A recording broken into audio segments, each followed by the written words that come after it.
सबसे पहले हम इसी प्रश्न से स्टार्ट करते हैं कि उत्तराखंड को देवभूमि क्यों कहा गया। तो हरिद्वार को एक नाम है मायापुरी। तो ये मायापुरी है और ये पूरी माया नगरी है जो दुनिया है वो, है ना। तो जब मायापुरी में माया को नमस्कार करके मनुष्य माया से परे जाना चाहता है, तो हरि की तरफ जाना चाहता है, तो वो हरिद्वार है। जो श्रावण का महीना शुरू होता है ना, उस समय पर देवलोक के अंदर रात्रि का समय आरंभ होता है और जब देवता सोने जाते हैं तो जो आसुरिक शक्तियाँ होती है वो जागृत होती है, असुरों का प्रभाव बढ़ता है और असुरों को कंट्रोल करने वाले हैं महादेव। तो सारे देवता जब सोने जाते हैं तो जो श्रावण का महीना है उस समय पर महादेव पूरे हमारे ब्रह्मांड का रक्षा करते हैं, इसलिए हम श्रावण के महीने से शुरुआत होती है रात्रि की और उस समय हम महादेव की पूजा करते हैं। और ये भी कहा जाता है कि जब उन्होंने विष पिया था तो उन्होंने इसी उत्तराखंड भूमि में कई हजारों सालों तक तपस्या भी करी थी। हाँ, ये एक प्रचलित कथा है, सारे पुराणों में लगभग समुद्र मंथन की कहानी है। तो समुद्र मंथन कहाँ हुआ था? तो ये जो है ये पृथ्वी के ऊपर नहीं हुआ था। ये समुद्र मंथन ये जो हुआ था ब्रह्मांड में क्षीरोदक्षा जो है ओशन है। क्षीर मतलब होता है दुग्ध, है ना। तो दुग्ध का समुद्र है ना। और क्षीर सागर को जब मथा गया तो उसमें से ये सारी चीजें निकली, जिसमें सबसे पहले जो है विष निकला। और वो विष कैसा होगा सोचो।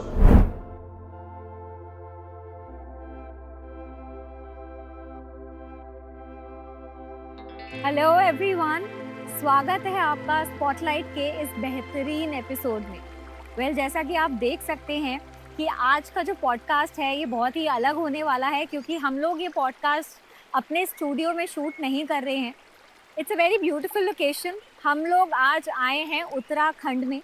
मेरे साथ है विंदेश्वरी और निखिल। हम लोग बात करने वाले हैं आज कुछ ऐसे टॉपिक्स पर जिनके बारे में जो सवाल हमारे दिमाग में हमेशा से चलते रहते हैं। फॉर एग्जांपल कि श्रावण के महीने में हम शिव जी की आराधना क्यों करते हैं। और सबसे पहला सवाल मैं इनसे पूछना चाहूँगी वो है उत्तराखंड के बारे में, कि उत्तराखंड को हम देवभूमि क्यों बोलते हैं। तो सबसे पहले तो मैं निखिल एंड विंदेश्वरी आपका स्वागत करना चाहती हूँ स्पॉटलाइट के इस अमेजिंग एपिसोड में। आप हमारे साथ यहाँ तक आए, thank you so much for that. And sir, आपके साथ तो हमने पहले पॉडकास्ट कर रखे हैं, आपके पास इमेंस नॉलेज है। तो सबसे पहले हम इसी प्रश्न से स्टार्ट करते हैं कि उत्तराखंड को देवभूमि क्यों कहा गया। देखिए, उत्तराखंड को देवभूमि क्यों कहा गया, उसके पीछे बहुत सारे रीजंस हैं। हम लोग बात करते हैं मेनली उत्तराखंड में सबसे मुख्य स्थान जो है वो हरिद्वार है ना। तो हरिद्वार को हरिद्वार क्यों कहते हैं, फिर वहाँ से हम लोग शुरू करें। तो हरिद्वार को एक नाम है मायापुरी। मायापुरी इसलिए कहते हैं कि भगवती का यहाँ सबसे ज़्यादा कृपा है। भगवती के यहाँ पे जो है बहुत सारे रूपों में भगवती विद्यमान है। चंडी के रूप में, मनसा देवी के रूप में, माया देवी के रूप में, और दक्षिण काली जो है गंगा घाट का। तो ये मायापुरी है और ये पूरी माया नगरी है जो दुनिया है वो, है ना। तो जब मायापुरी में माया को नमस्कार करके मनुष्य माया से परे जाना चाहता है, तो हरि की तरफ जाना चाहता है, तो वो हरिद्वार है। और हरिद्वार से जब वो अंदर एंट्री करता है तो फिर देवभूमि है, कि जहाँ आप अपने आध्यात्मिक विकास को आगे लेकर के जाते हैं। यहीं पांडव जो है अपना राज्य समाप्त करके और इसी हरिद्वार से होते हुए और केदारनाथ होते हुए और फिर स्वर्ग की ओर बढ़े थे। यहीं सारे ऋषि मुनियों ने आकर के तपस्या करी। पुलस्त्य ऋषि ने, विश्वामित्र ऋषि ने, वशिष्ठ ऋषि ने। यहाँ पे हम लोग जहाँ बैठे हैं शिवपुरी में, वहाँ से थोड़ा ही आगे वशिष्ठ गुफा है। फिर जब हम जाते हैं बद्रीनाथ तो वहाँ पे व्यास जी की गुफा है, जहाँ पे उन्होंने बैठ करके पुराण लिखे। पांडव भी यहीं से जा करके और पूरे उत्तराखंड में घूमते हुए अलग अलग जगहों पे तपस्या करते हुए धीरे धीरे स्वर्ग की ओर जो प्रस्थान किया, स्वर्ग रोहिणी की ओर। तो यहाँ देवताओं ने भी आकर के तपस्या करी।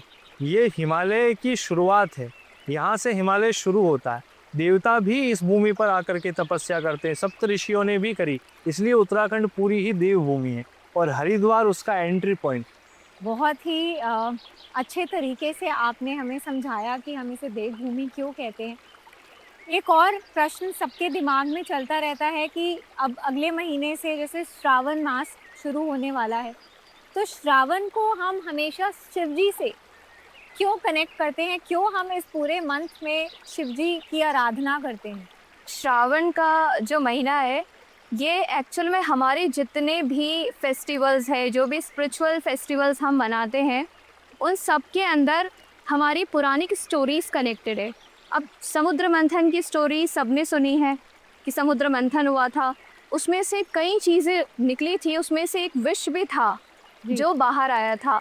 अब देवता और असुरों में से विष का पान करने का बल किसी में नहीं था, इसलिए महादेव, जो देवों के देव महादेव है, उन्होंने विष का पान किया। तो जब विष का पान किया तो बहुत ही ज़्यादा फायरी होता है विष, उस वजह से उनके पूरे कंठ में जलन होने लग गई। तो ये जो श्रावण का महीना है ना, ये बारिश से कनेक्टेड है।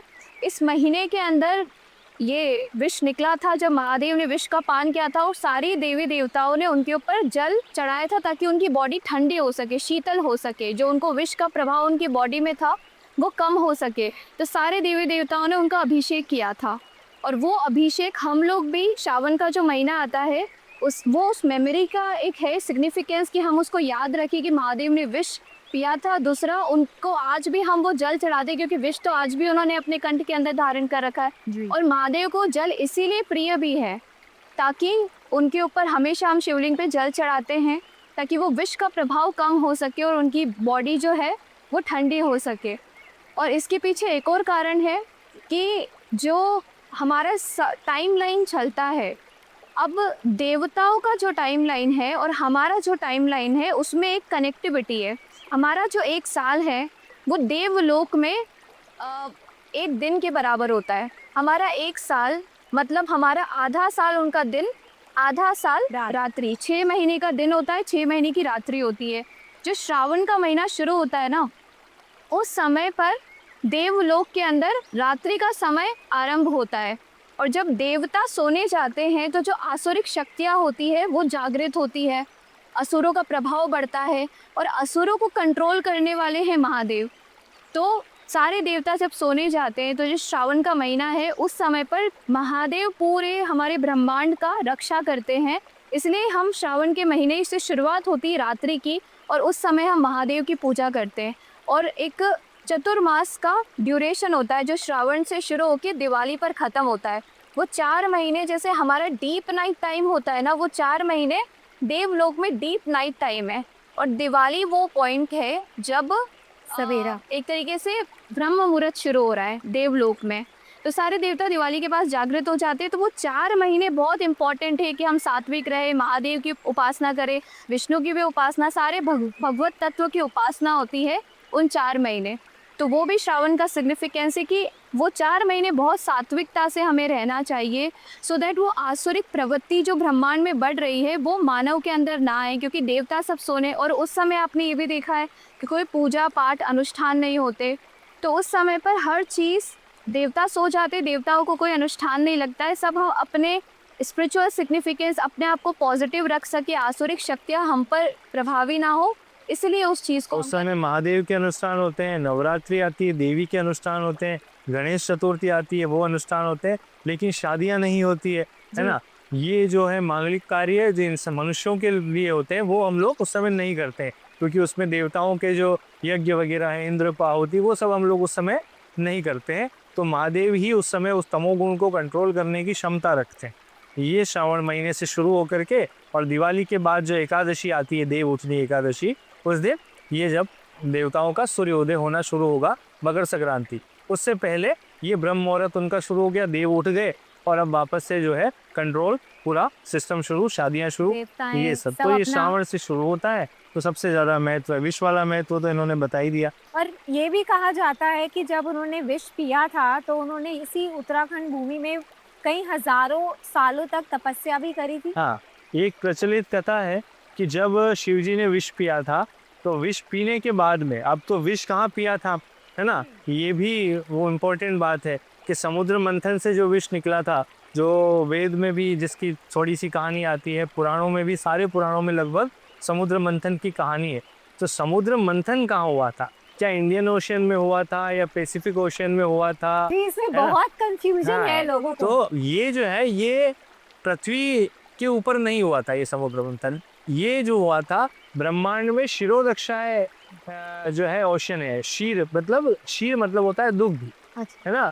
तो दुग्ध का समुद्र है शिरोदक्षाएं ओशन, जहाँ पर ध्रुव तारा है जो विष्णु लोक ध्रुव लोक है, वहाँ पर जो है शिरोदक्षाएं समुद्र में ये समुद्र मंथन हुआ था क्षीर सागर का। अच्छा। और क्षीर सागर को जब मथा गया तो उसमें से ये सारी चीजें निकली, जिसमें सबसे पहले जो है विष निकला।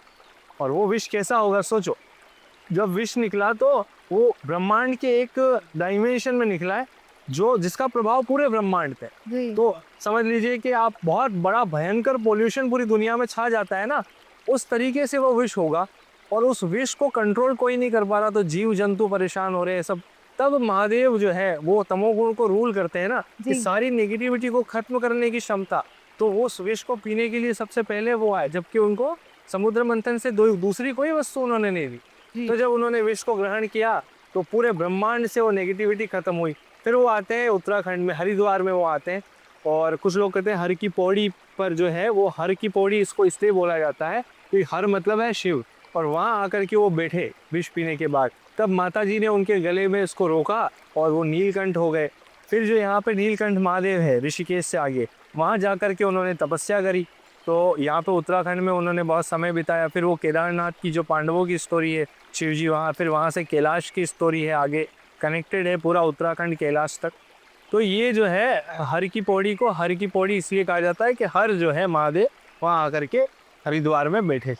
तो ये जो उनके कंठ में जो विष था वो कैसे खत्म हुआ, किसकी वो कृपा अभी हुई? भी है, अच्छा, वो अभी भी वो है। अभी भी धारण नहीं किया हुआ। वो तमोगुण को पूरी तरीके से कंट्रोल करते हैं अपने तरीके से। और जब समय आता है तो उसी तमोगुण की जो है सारे वो पूरे विश्व का जो है विनाश करते हैं तमोगुणी शक्ति से। जी। और कौन सा मंदिर है, जब भी आप जैसे बात कर रहे हैं कि हरिद्वार में उन्होंने तपस्या करी, तो वहाँ कौन सा मंदिर, कौन सी देवी का मंदिर है? हाँ, हरिद्वार में जब वो आए तो हर की पौड़ी कुछ बोलते हैं। एक्चुअली हर की पौड़ी अभी दक्षिणेश्वर काली मंदिर है अच्छा। वहाँ पे। वहाँ स्थान जो है वहाँ के जो गुरुजी हैं दक्षिण काली मंदिर के, वो बताते हैं कि वो मंदिर के पीछे जो गंगा घाट है वहाँ अभी भी नदी ब्लू है ज़्यादा। वो वहाँ पे बैठे और वहाँ फिर जो काली माता है वो 108 नरमुंडों पे बैठी हुई है, उसकी एक अलग कहानी है। अच्छा, और उसकी वहाँ क्या से फिर कहानी? वो यहाँ ऋषिकेश पे जो पर्वत है ऊपर नीलकंठ महादेव का मंदिर है, वहाँ बैठ कर के उन्होंने उसके बाद तपस्या करी। कुछ समय तक शिवजी हैं बड़े बड़े समय तक तपस्या में चले जाते। वो यहाँ पे वो नीलकंठ महादेव मंदिर बना हुआ जहाँ काफ़ी भीड़ पड़ती है। इसी वजह से अभी भी हमें श्रावण में महादेव को जल चढ़ाना चाहिए, क्योंकि वो अभी भी उस विष को धारण करके बैठे हैं और सेम जलन उनके गले में आज भी है। इसलिए महादेव के लिए बोला जाता है महादेव अभिषेकम प्रियम, है ना। जल से अभिषेक उनको बड़ा प्रिय है। जैसे गणपति को मोदक प्रिय है, वैसे ही जो है महादेव को जल अभिषेक बड़ा प्रिय है, उनको अच्छा लगता है। तो अभी विंदेश्वरी जैसे हम बात कर रहे हैं कि शिवजी ने हर की पौड़ी पर कितनी तपस्या करी है, तो गंगा जी की बात ही हो रही है, तो बहुत लोगों में कंफ्यूजन है कि गंगा जी एक्चुअल में प्रकट कहाँ से हुई। क्योंकि बहुत लोग बोलते हैं कि कुछ भागीरथी उन्हें लेकर आए, कुछ होता है कि शिवजी ने धारण करा हुआ है गंगा जी को, और वो ब्रह्मांड के कहीं पृथ्वी से बाहर कहीं ब्रह्मांड से वो उत्पन्न हो रही हैं। तो एक्चुअल में इसके पीछे की क्या स्टोरी है वो आप हमें बताइए। तो ये जो स्टोरी है गंगा मैया की उत्पत्ति की, आप जब पुराण पढ़ोगे तो हर पुराण में थोड़ी सी डिफरेंट स्टोरीज बताई गई है। मैं आपको ब्रह्म वैवर्त पुराण की स्टोरी सुनाती हूँ, जो बहुत ही कम लोगों ने सुनी है। ये बहुत सरप्राइजिंग लगेगा लोगों को सुनने में भी, पर हम बताना ज़रूरी है। तो ब्रह्म वैवर्त पुराण के अंदर लिखा हुआ है कि जब एक गोलोक की लीला बताते हैं। गोलोक कौन सा धाम है? जहाँ पे राधा कृष्ण का जो नित्य धाम है। एक ये मटेरियल वर्ल्ड है और एक स्पिरिचुअल वर्ल्ड है। स्पिरिचुअल वर्ल्ड्स में हर देवी देवताओं के अपने अपने स्पिरिचुअल लोकास होते हैं। जो राधा कृष्ण का स्पिरिचुअल धाम है उसका नाम है गोलोक। तो ये गोलोक की एक स्टोरी है जिसमें सारे देवी देवता राधा कृष्ण से मिलने जाते हैं और उस समय पर उनको संगीत से, नृत्य से, वार्तालाप से उनको प्रसन्न करने की कोशिश करते हैं। तो अचानक से राधा कृष्ण उनके बीच से गायब हो जाते हैं। तो सब उनको ढूंढने लग जाते हैं। सबको लगा हमसे कुछ गलती हो गई कि भगवान कहीं चले गए। तो फिर उनको और प्रसन्न करने की कोशिश करते हैं, फिर भी भगवान प्रकट नहीं होते हैं। तो जब बहुत ज़्यादा महादेव ने फिर अनुरोध किया कि भगवान प्रकट होइए, हमें दर्शन दीजिए, हम आपसे मिलने आए हैं गोलोक में और आप कहाँ चले गए। तब वापस राधा कृष्ण प्रकट होते हैं सामने और फिर उनसे पूछते कि आप कहाँ चले गए थे। बोले आप लोगों का प्रेम और ये भाव देख के जब बहुत भाव विभोर होते हैं तो जैसे एकदम जल जो होता है ना वो प्रेम का प्रतीक है कि आप एकदम भाव विभोर होके इमोशनल होके धारा की तरफ बह जाते हो। वो इमोशंस को उन्होंने एक्चुअल में जल के स्वरूप में दोनों राधा कृष्ण प्रकट होके एक जल की धारा उनके बीच में से बहने लग गई थी जो देवताओं ने नोटिस नहीं करी। बाद में उन्होंने बताया कि जब आपका ये प्रेम देखा तो हम इतने भाव विभोर हो गए कि हम दोनों ही जल बन गए और एक साथ मिल के बहने लगे। और वापस से हम जब प्रकट हुए तो वो जो जल की धारा थी जो राधा कृष्ण मिल के उन देवताओं के बीच में प्रकट हुए थे, उनके इमोशंस को देके वो जल धारा का ही नाम गंगा मैया है, जिनको उस लोक के अंदर ब्रिजा बोलते हैं। गंगा मैया का एक और नाम है ब्रिजा। ब्रिजा ब्रिजा ब्रिजा नदी भी इनको बोलते हैं। वो ब्रिजा नदी जो नाम है ना गंगा मैया का, ये मटेरियल वर्ल्ड के बाहर का नाम है ब्रिजा। और ये गोलोक की लीला है जब पहली बार गंगा मैया उत्पत्ति में आई थी। अब वो ब्रिजा नदी जो गोलोक में बहती है वहाँ पे ये डिस्क्रिप्शन आगे ब्रह्म विवर्त पुराण में लिखा होता है कि वो ब्रिजा नदी के अंदर ही जो मटेरियल यूनिवर्सेस है ना वो क्रिएट होते हैं। उस ब्रिजा नदी के अंदर ही महाविष्णु लेटे हुए हैं कर्णो दक्षाय ओशियन में। अब जिनको ये सब चीज़ें नहीं पता है उनको थोड़ा डिटेल में जाना पड़ेगा, भागवत वगैरह पढ़ना पड़ेगा कि महाविष्णु कौन है। पर विष्णु की कई फॉर्म्स है, विष्णु एक नहीं है, विष्णु अलग अलग लोक में अलग अलग फॉर्म में आते हैं। तो सबसे ऊपर जो आप विष्णु का बोल सकते हो वो कर्णो दक्षाय ओशियन के अंदर लेटे हुए विष्णु है और उनके शरीर से जब वो श्वास छोड़ते हैं ना तो कई यूनिवर्सेस क्रिएट हो जाते हैं, जो बबल्स निकलते हैं। हाँ वो बबल्स जो बॉडी कॉस्मिक ओशन है ना वो ब्रजा नदी में ही है। हाँ वो ब्रजा नदी के अंदर ही वो कॉस्मिक ओशियन है। वही गंगा है, वही भगवान स्वयं गंगा बने हैं। जो ये बता रहे राधा कृष्ण स्वयं गंगा बन के बहने लग गए। वो ही ब्रजा नदी है, उसमें सारे मटेरियल यूनिवर्सेस क्रिएट होते हैं जो महाविष्णु क्रिएट करते हैं। अब वो जो यूनिवर्सेस के अंदर की बात, अभी हम उस मटेरियल यूनिवर्स के अंदर है जी, हम उस स्पिरिचुअल यूनिवर्स को एक्सेस नहीं कर सकते। हम लोग इस मटेरियल उस बबल के अंदर हम लोग सब है जहाँ पे वो मटेरियल यूनिवर्स क्रिएट होता है। जो ब्रह्मा जी, वो जो हमारे शेषनाग पे सोए हुए नारायण हैं, वो सब उस ब्रह्मांड की लीलाएं हैं। अब उसके अंदर आप लोगों ने वामन अवतार की स्टोरी सुनी होगी कि जब वामन अवतार हुआ था तो 3 पैरों में भगवान ने पूरे यूनिवर्स को नाप लिया था राजा बलि से लेने के लिए। तो उसमें वामन जी ने जब ऊपर का पूरा लोक नापा ना तो उनके पैरों के अंगूठे से वो जो यूनिवर्स का बबल है ना वहाँ पे एक छेद हुआ। अच्छा। और वो जो ब्रजा नदी है, वो जो जल है ब्रजा का, वो वहाँ से धारा के रूप में बहा। जब वो वहाँ से बहा तो ब्रह्मा जी ने अपने कमंडल में उसको धारण किया। जब ब्रह्मा जी ने उसको कमंडल में, क्योंकि वो नारायण का चरणामृत बन गया। गंगा जी का एक और नाम है कि वो नारायण के चरणामृत है। विष्णुपदी भी कहते हैं गंगा जी को, विष्णुपदी।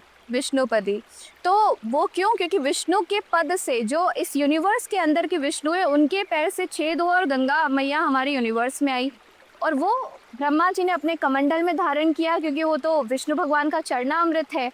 अब वहाँ से वो लोक में गंगा प्रवेश करती है, ब्रह्मलोक से देवलोक में आती है। अब देवलोक में क्योंकि वो देवी ही है, वो देवलोक में वास करती है। फिर राम भगवान के वंश में जो भागीरथी आए थे, वो भागीरथी को अपने सारे पितरों को मुक्त करना था इस मटेरियल यूनिवर्स से कि उनकी गति हो सके। तो उनको किसी ने बताया कि आप महादेव की उपासना कीजिए, वो आपको रास्ता बताएंगे। तो इसमें मैं थोड़ा सा ऐड करूँगा कि यहाँ जो राम भगवान के वंशज है ना, उससे पहले राम भगवान से पहले की स्टोरी है। अच्छा। तो उसमें महाराज सगर हुए। सगर के पुत्र थे बहुत सारे। सगर ने जो थी, सगर की 2 पत्नियां थी। ये देवी पुराण में आपको मिलेगा। विदर्भी जो उनकी पत्नी थी, उन्होंने महादेव की उपासना करी संतान उत्पत्ति के लिए। तो उन्होंने गर्भ धारण किया। अब वो गर्भ 100 वर्षों तक चला। अच्छा। 100 वर्षों तक वो गर्भ धारण किया। फिर एक मांस के पिंड को उत्पन्न किया तो कोई बच्चा नहीं उत्पन्न हुआ। तो वो जो रानी थी वो जो है बड़ी विलाप करने लगी महादेव को ही याद कर करके। तब महादेव ब्राह्मण के रूप में आते हैं और उस पिंड के, जैसे महाभारत में व्यासदेव जी ने किए ना 100 पिंड 2 कौरव उत्पन्न किए, वैसे ही महादेव ने ब्राह्मण रूप में आकर के उसके 60,000 टुकड़े किए उस पिंड के और 60,000 सगर पुत्र हुए। अब वो सगर पुत्र भी उदंडी थे, तो उन्होंने क्या करा कि कपिल मुनि के आश्रम में थोड़ा सा उन्होंने कोलाहल प्रकट किया, तो कपिल मुनि के श्राप से वो जो है तपस्या भंग हुई, कपिल मुनि ने श्राप दिया, वो सब भस्म हो गए, सगर के 60,000 पुत्र। अच्छा। तो सगर के जो बेटे हैं असमंज, उसके आयुष्मान उनके बेटे हैं, और आयुष्मान के बेटे हैं भागीरथी। तो भागीरथी अपने पितरों को उद्धार करने के लिए फिर जो है गंगा, जो उनको पता है वो उपासना करेंगे कि भाई गंगा जी है जो ब्रह्मलोक में है, वो मैं धरती पर लेके आऊँ तब उद्धार होगा विष्णु भगवान का चरणामृत। तो वो तपस्या करना शुरू करते हैं, भगवान की विष्णु की तपस्या करते हैं, ये देवी पुराण में लिखा है। और कृष्ण रूप में भगवान प्रकट होते हैं और गंगा जी से बोलते हैं कि अब तुमको जो है यहाँ पे आना है पृथ्वीलोक पे। अब पृथ्वीलोक पे आना है तो गंगा जी बोलती है कि मैं पृथ्वीलोक पे कैसे आऊँ, वो आऊँगी तो मेरा प्रताप कौन सहन करेगा। तब वो महादेव की तपस्या करते हैं कि अब प्रताप आप सहन करो महादेव। तो महादेव फिर प्रताप सहन करने के लिए अपनी जटा खोल करके उसको गंगा जी को वापस लेते हैं। ये तब वो भागीरथी ने तपस्या करी ना, इसलिए वो भागीरथी गंगा कहलाई। तो भागीरथी ने लाए, और अभी यहाँ पे अलकनंदा और भागीरथी का संगम जो होता है देवप्रयाग में, वहाँ से प्रॉपर सारे प्रयाग में नदियाँ मिल रही है, और जो आखिरी प्रयाग है जो देवप्रयाग बोलते हैं, वहाँ पे अलकनंदा और भागीरथी मिलती है, और वहाँ से प्रॉपर गंगा नदी हमें यहाँ तक प्राप्त होती है, और फिर वो समुद्र में जाके जगन्नाथपुरी की साइड में समुद्र में मिल जाती है। तो अब इसमें एक और कहानी है, ये भी अच्छा। देवी पुराण के जो है कृष्ण भगवान उनको बोल रहे हैं कि वो कहते हैं मैं पृथ्वी पे कैसे रहूंगी, तो वो बोलती है कि तुम लक्ष्मी स्वरूपा ही हो और सागर जो है वो विष्णु स्वरूप है, तो ये तुम्हारा पति होगा और इनके साथ तुम विहार करोगे तो तुम जब पूरी पृथ्वी पे बहोगी। और इसके पीछे एक और कहानी है जिसमें सरस्वती का श्राप लगा है गंगा जी को, किस वजह से वो पृथ्वी पे आई, ये स्टोरी हम कवर करेंगे दूसरे पार्ट में, ठीक है। तो ये स्टोरी से उस वजह से वो पृथ्वी पे आई क्यों, ये क्यों सारी लीला हुई, उसकी भी कहानी है। तो अब वो कृष्ण भगवान उनको कहते हैं कि सागर जो है वो विष्णु स्वरूप है और तुम जो है उसमें विलय होगी और पृथ्वी पे गमन करती होगी, तो उसको धारण करोगी जा करके। तो यहाँ पे सागर में मिलती है वो और संतुष्ट होती है जा करके। तो अब हम जब गंगा मैया की बात करते हैं तो हम ज़्यादातर लोग उन्हें महादेव से जोड़ते हैं कि गंगा मैया मतलब महादेव ने अपनी जटाओं में धारण करी, और महादेव परम वैष्णव है। तो महादेव की भी ये कहीं ना कहीं इच्छा रही होगी जो विष्णु भगवान के चरणामृत निकला है वो अपनी जटाओं में धारण करे। वो परम वैष्णव के भाव में रहते हैं, हमेशा विष्णु भगवान की आराधना, विष्णु भगवान महादेव की आराधना करते हैं। इसलिए महादेव ने अपनी जटाओं में धारण करके पृथ्वीलोक पे वो लाए गंगा को, जो हमें प्राप्त हो रही है। तो गंगा मैया सिर्फ महादेव से नहीं, वो कृष्ण भगवान से भी जुड़ी हुई है, राधा रानी से भी जुड़ी हुई है, विष्णु जी से भी जुड़ी हुई है, ब्रह्मा जी से भी ब्रह्मा जी से भी जुड़ी हुई। और इसके बीच में और चीजें हैं, ब्रह्मा जी वो अपने कमंडल से वो छोड़ रहे हैं गंगा जी को, तो वो सीधी पृथ्वी पे थोड़ी आ रही है, बीच में है जनलोक, महरलोक, तपोलोक, तो स्वर्गलोक, सारे लोगों फिर से हाँ होकर फिर पृथ्वी तो पे आए। इसमें देवी पुराण आप जब पढ़ेगा कोई तो उसको मिलेगा कि उसमें अलग अलग उनकी लंबाई चौड़ाई का भी वर्णन है कि कितने योजन की ब्रह्मलोक में है, गोलोक में कितने योजन की है, फिर वैकुंठ लोक में कितने योजन की है, और फिर जो है महरलोक में, तपोलोक में, स्वर्गलोक में फिर आकर के वो आती है जब मेरू पर्वत पे उसके 4 भाग में बह करके वो जम्बू द्वीप पे आती है और फिर वहां से पृथ्वी पे आती है। और इसमें ना कुछ लोगों को ये भी सवाल आता है कि इतने पाप करने के बाद में लोग बोलते हैं कि गंगा में स्नान करें सारे पाप धुल जाएंगे। तो बहुत सारे लोग क्लेम करते हैं कि हम आज पाप करें अगले दिन पाप धो लें, फिर पाप करें अगले दिन लोग तो पाप यही धो लें। सोचते हैं पाप करो, हरिद्वार आओ और डुबकी लगाओ, सारे पाप धुल गए। तो यहाँ पर जब पाप धुलने की बात होती है ना, तो इस शरीर के साथ इस जन्म में जो पाप कर रहे हैं ना, वो आगामी पाप है, वो आगे जाके आपको फल देते हैं। ये वो पाप धुलते हैं जो अभी मैनिफेस्ट नहीं हुए हैं, क्योंकि मैं जो ज्योतिष हमारे संचित कर्म है। हाँ। संचित कर्म ज्योतिष में बताते हैं, संचित, प्रारब्ध और आगामी। प्रारब्ध जो शरीर निर्माण हो चुका है वो भी हमें भोगना पड़ेगा, प्रारब्ध भी नहीं। गंगा स्नान से प्रारब्ध के पाप खत्म नहीं होते कि हमें जो इस जीवन में कष्ट मिलेंगे पापों से वो खत्म नहीं करेगी माँ गंगा। वो संचित जो मैनिफेस्ट ही नहीं हुए ब्रह्मांड में हमारे कई जन्मों के कर्म है, वो गंगा स्नान प्रारब्ध भी हो सकता है, पहले संचित इतना है हमारा कि वो ही नष्ट हो जाए। तो अभी उसमें आप देवी पुराण में और लिखा हुआ है कि 1000 जन्मों के संचित कर्म नष्ट हो जाते हैं गंगा स्नान से, ठीक है।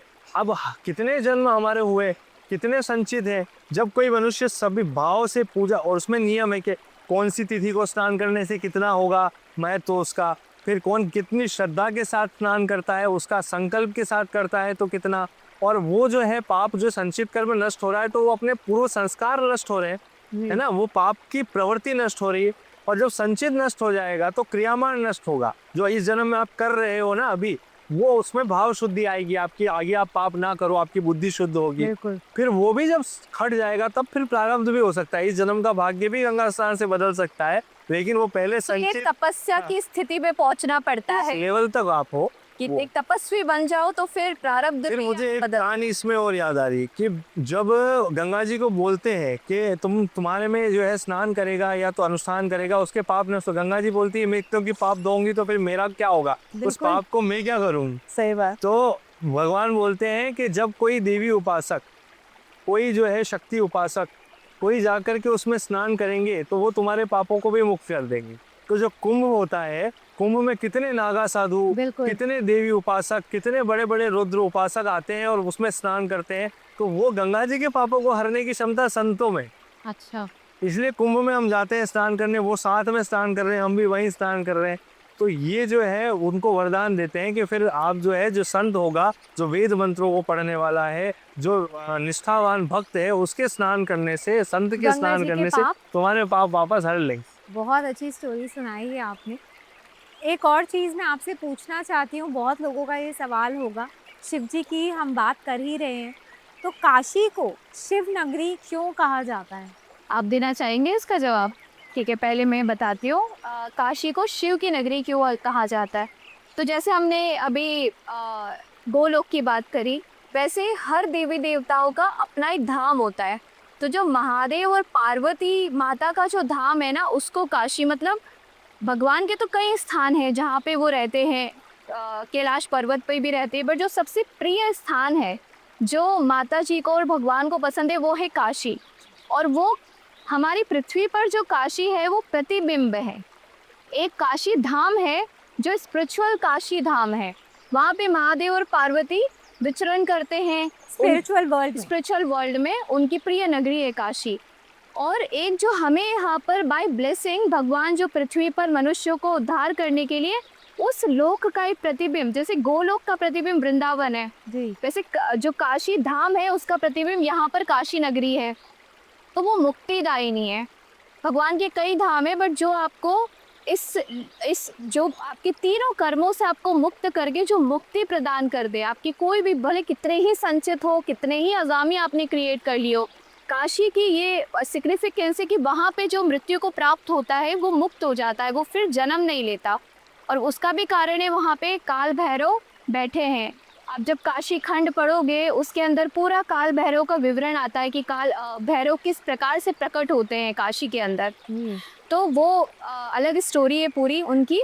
पर वहाँ काल भैरव को ये वरदान दिया कि जो भी काशी में मृत्यु को प्राप्त करेगा, काल भैरव उनके सारे कर्मों को बर्न करके उनको स्पिरिचुअल वर्ल्ड काशी की प्राप्ति, जो आध्यात्मिक काशी है उसकी प्राप्ति कराएंगे।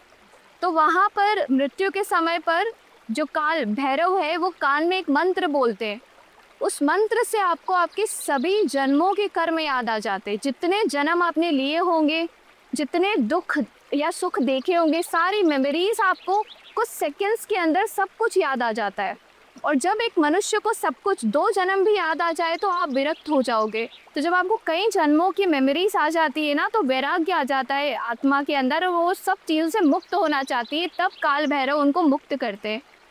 अब यहाँ पे काशी का एक और सिग्निफिकेंस है कि काशी वो जगह है पृथ्वी लोक पर जहाँ पे इस मटेरियल यूनिवर्स के जितने देवी देवता है सब ने आके महादेव की तपस्या करी है। और महादेव का मंदिर, शिवलिंग, इसलिए कितने सारे शिवलिंग है काशी के अंदर, वो इतने सारे शिवलिंग अलग अलग देवताओं ने उनकी पूजा करके उसकी स्थापना करी है। अभी जो मैं ज्योतिष के अंदर हम लोग रेमेडीज़ की बात करते हैं, उसके अंदर काशी के अंदर हर ग्रह ने, जो 9 ग्रह है ना, उन 9 प्लैनेट्स ने काशी के अंदर आके महादेव की उपासना करी और एक शिवलिंग की स्थापना करी है। तो वो रेमेडी पर्पस पे भी होता है। काशी एक ऐसा स्थान है जहाँ पे हर प्रकार की रेमेडी होती है, हर प्रकार का तंत्र होता है। हर भौतिक इच्छा भी काशी नगरी से पूर्ण हो सकती है।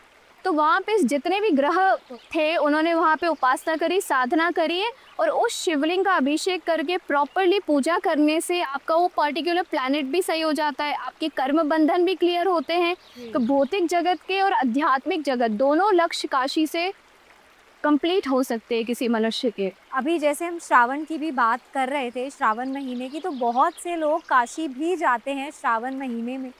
तो एक और चीज़ मैं आपसे पूछना चाहती हूँ कि श्रावण महीने में लोगों को क्या करना चाहिए, कैसे पूजा करनी चाहिए इस पूरे महीने में। और ये भी मैंने कहीं सुना था कि जब श्रावण का महीना आता है तो रावण भी व्रत उपवास करते हैं। तो इस पे भी ज़रा आप हमें बताइए कि क्या ये तो सच है? काशी जो है, काशी नगरी का महत्व तो बताया इन्होंने, उसमें काल भैरव का भी है। तो भैरव यातना जो है, आप बता रहे थे भैरव यातना, तो उसमें जब बहुत सारे जन्मों की याद आती है ना, तो उसमें वो दुख भी सारा झेल लेता है, जितना कर्म भोगना है ना उसको, जी। उसका वो भी झेल लेता है भैरव की उस कृपा से। तो भैरव है काशी के कोतवाल, काशी के रक्षक हैं, उनको वरदान मिला। अब काशी लोग जाते हैं श्रावण में, तो जब वो काशी जाते हैं ना, तो वो एक जब है ना, ये सप्तपुरी है हमारे भारत देश, ये अयोध्या, मथुरा, काशी, कांची, अवंतिका, उज्जैन को बोलते हैं। तो काशी भी जाते हैं, उज्जैन भी जाते हैं। तो काशी जो है वो शिव जी का प्रमुख धाम है। जो शिव भक्त है ना, शिव भक्त के लिए वो सबसे प्रमुख धाम काशी है, जैसे कृष्ण भक्तों के लिए वृंदावन है ना। तो वहां पर जाकर के जो भी मनुष्य पूजा करेगा, जो भी अर्चना करेगा, जहाँ देव ऋषियों ने, देवताओं ने उपासना करी है, तो उसका सिग्निफिकेंस, उसका प्रभाव बढ़ जाता। आप घर में बैठकर जो पूजन करते हो और काशी में जो पूजन करते हो, तो वहाँ का जो प्रभाव है पूजा का, जो आपको एनर्जी मिलनी है उससे, जो प्रभाव पुण्य मिलना है उससे, वो बढ़ जाता है। इसलिए श्रावण में लोग ज़्यादा काशी जाते हैं। एक तो श्रावण का महीना, उस महीने का जो एस्ट्रोलॉजिकल सिग्निफिकेंस है कि उसका प्रभाव जो है वो ऐसा है कि उसमें जो पूजा शिव की करेगा उसका और प्रभाव बढ़ जाएगा, ऐसा सिद्धांत है।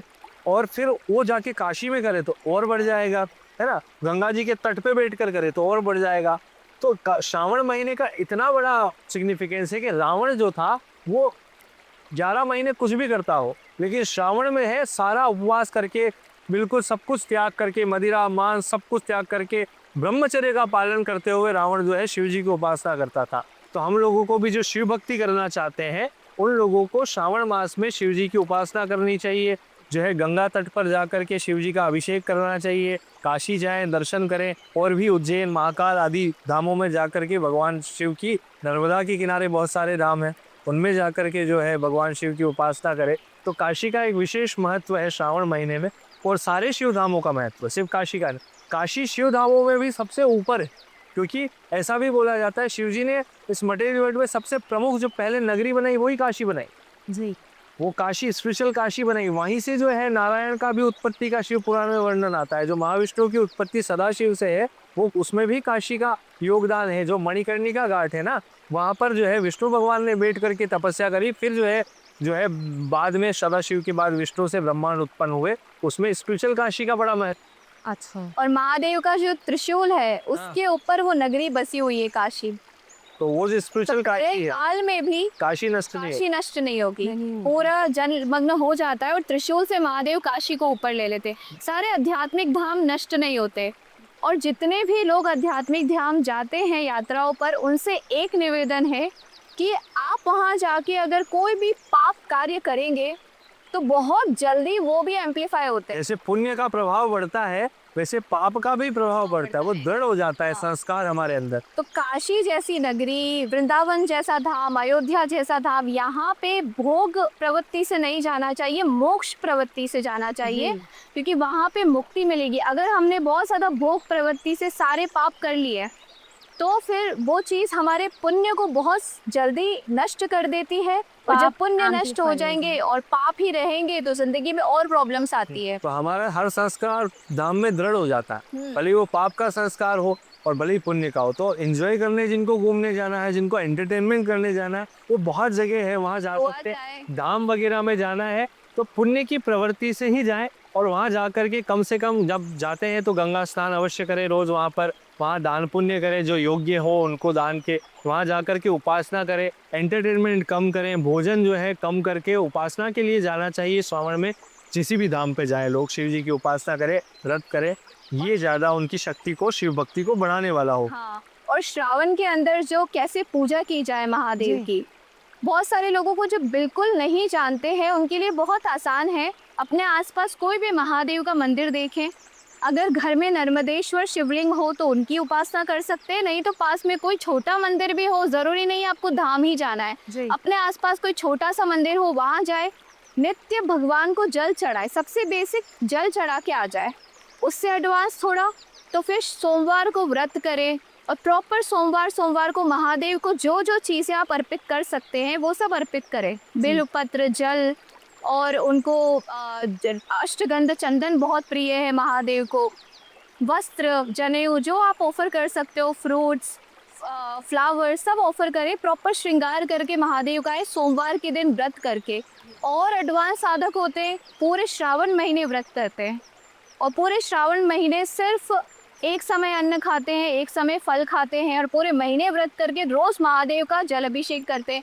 और एडवांस है तो अन्न का भी त्याग कर देते हैं जी। और सिर्फ कंदमूल, फल आदि को ही ग्रहण करके पूरे महीने, भले आप 2 बार खाएं बट वही खाएं जो अन्न ना हो, और उसको करके पूरे महीने भगवान को जल चढ़ा के। उससे क्या होता है, मैंने ज़्यादातर देखा है, जैसे ज़्यादातर में रेमेडीज़ में जब मानसिक कष्ट से लोग जाते हैं, साइकोलॉजिकल प्रॉब्लम, तो श्रावण महीना आपकी साइकोलॉजिकल प्रॉब्लम को सॉल्व करने में सबसे बेस्ट है। कि आप रोज़ जाइए, शिवलिंग पे जल चढ़ाइए और आइए। और ऐसा नहीं कि बारिश आ रही है तो छाता लेके जाए, बिना स्लीपर के मंदिर जाए, बारिश में जाए और महादेव को जल चढ़ा के वापस आए। और सुबह अर्ली मॉर्निंग आवर्स में ऑटोमेटिकली मानसिक शांति मिलेगी, मानसिक कष्ट से हमें फ्रीडम मिलेगी जी। तो ये बेसिक चीज़ें हम श्रावण के रेमेडीज़ में कर सकते हैं। और भी है जो बिल्कुल कुछ नहीं समझते हैं, वो जाएं तो मंदिर, तो किसी जो जानकार ब्राह्मण है उससे पूजा अर्चना करवा सकते हैं। और भी जानकारी चाहिए तो शिव पुराण का अध्ययन करें, है ना। और शिव पुराण का जो है उसमें जिस प्रकार से पूजा विधि सबके लिए दी गई है वो करें। अगर मंदिर में भीड़ होती है तो लोगों को कष्ट होता है ना, श्रावण महीने में मंदिर में बहुत भीड़ भी होती है तो लोगों को कष्ट होता है कि वो पहले जल चढ़ा लिया, वो पहले फूल चढ़ा लिया, तो इनसे बचें। अगर आपको कष्ट होता है, नहीं होता है तो बहुत अच्छी बात है, आप भाव से जा रहे हैं। कष्ट होता है तो घर में ही पूजा करें। हर व्यक्ति नर्मदेश्वर शिवलिंग घर में पूजित कर सकता है, जलाभिषेक कर सकता है, चंदन वगैरह से पूजा करके, और उनको स्तुति कर सकता है ना। बहुत सारी स्तुतियाँ हैं शिव जी की, वो पढ़ सकते हैं, स्तोत्र पढ़ सकते हैं। और एक बात मैं कहना चाहूँगा इसमें कि ओम नमः शिवाय के बारे में बड़ा जो है भ्रांति है कि ओम नमः शिवाय का जाप करना है या नहीं करना है ना, नमः शिवाय का जाप करना है। बहुत लोग बोलते हैं कि ओम कभी नहीं बोलना चाहिए। तो इसमें है ना, शिव पुराण में ही लिखा है कि ओम का अधिकारी कौन है, उसमें बहुत पवित्रता और बहुत नियम की आवश्यकता है। ओम को जपने के लिए दीक्षा की भी आवश्यकता है। तो नमः शिवाय पंचाक्षर मंत्र है ना। ओम तो है जो ब्रह्म स्वरूप जो है शिव, उनका नाम है, तो वो ओम नमः शिवाय पूरा बनता है। लेकिन नमः शिवाय का जाप सभी कर सकते हैं और उसमें भी है और इजी है। तो दीक्षा बिल्कुल नहीं है, जिसको कोई पद्धति नहीं पता है वो शिवाय नमः का जाप करते हुए महादेव की पूजा करे। पर ओम नमः शिवाय बिना अधिकार के नहीं जपना चाहिए, उससे जो है शिव पुराण ही उसके लिए मना करता है। क्योंकि शिव जी के बारे में हम शिव पुराण से जानते हैं। तो जो शिव भक्ति करना चाहता है, भगवान को प्रसन्न करना चाहता है, तो नियमों का पालन करते हुए भक्ति पूजा करनी चाहिए। उसी से विशेष फल का लाभ, भक्ति का लाभ, शिव भक्ति का जो सही में परिणाम मिलने वाला है वो उससे प्राप्त होगा। भाई मन मर्जी से पूजा से बेटर है हम शिव पुराण पढ़े और जाने कि कैसे करना चाहिए, तब प्रॉपर फल मिलेगा उस चीज़ का। और जो इतनी ज़्यादा पूजा नहीं कर सकते हैं वो सिर्फ जल चढ़ाए, जल ही अर्पित करे, वही बहुत है। तो आई थिंक हमको आधे घंटे से तो ऊपर हो गया है, we should wrap up this podcast. तो विंदेश्वरी, निखिल सर, आप दोनों से जब भी मैं पॉडकास्ट करती हूँ मुझे बहुत कुछ नया सीखने को मिलता है। आप दोनों के पास बहुत नॉलेज है, आपने बहुत कुछ पढ़ रखा है। मैं भी अपने ऑडियंस को ये भी बोलना चाहूँगी कि अगर आप कोई चीज़ शुरुआत करते हैं तो उसे सबसे पहले हमारे जो ग्रंथ है खुद से पढ़ के फिर स्टार्ट करिए। किसी की रील्स देखकर, कहा सुनी से आप कोई भी चीज़ खुद से स्टार्ट नहीं करिए। और आपके जो भी सवाल है वो आप कमेंट सेक्शन में हमको लिखकर बता सकते हैं। हम ज़रूर निखिल और विंदेश्वरी जी से पूछेंगे उसके बारे में। एंड इनकी कॉन्टैक्ट डिटेल्स हम अपनी डिस्क्रिप्शन बॉक्स में दे देंगे। आपको इनसे अगर संपर्क करना है आप वो भी कर सकते हैं। प्लीज़ लाइक करिए इस वीडियो को, शेयर करिए। ये नॉलेज जितना शेयर आप करेंगे उतने ज़्यादा लोगों तक पहुँचेगी और सभी का भला होगा।